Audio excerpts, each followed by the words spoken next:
Forex is the nickname for the foreign exchange market. In the United States, there are several branches of the stock market, each with its own name. For instance, some stocks trade on the Dow Jones, others on Nasdaq. Of course, all stock market transactions in the United States take place on the New York Stock Exchange, NYSE.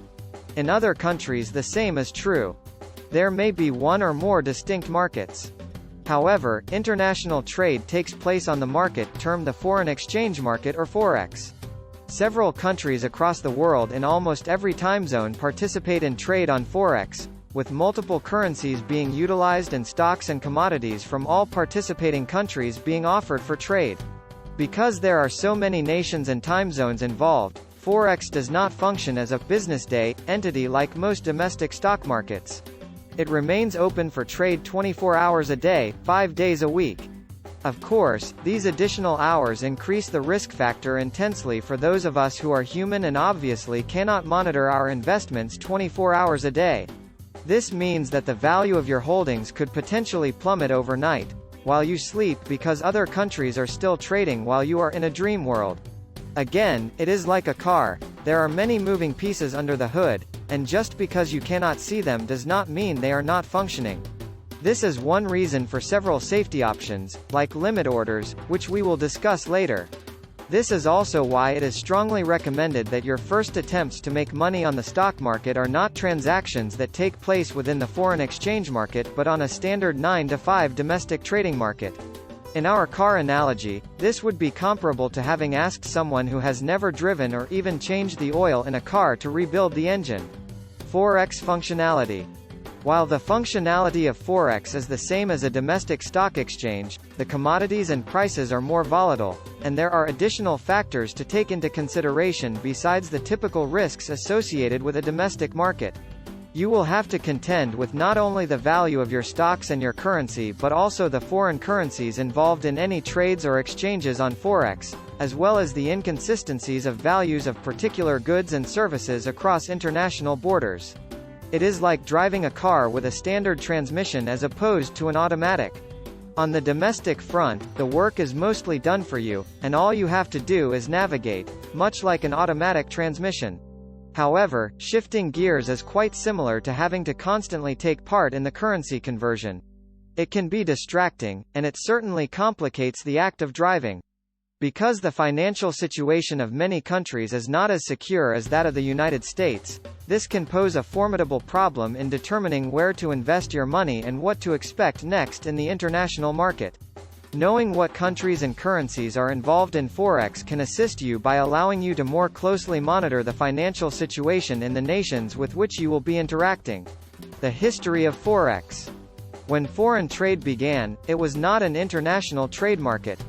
It was born out of the Bretton Woods Agreement in 1944, which set forth that foreign currencies would be fixed against the dollar, which was valued at $35 per ounce of gold.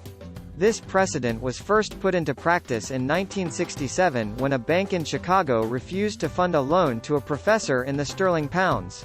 Of course, his intention was to sell the currency, which he felt was priced too high against the dollar, then buy it back later when the value had declined, turning a quick profit.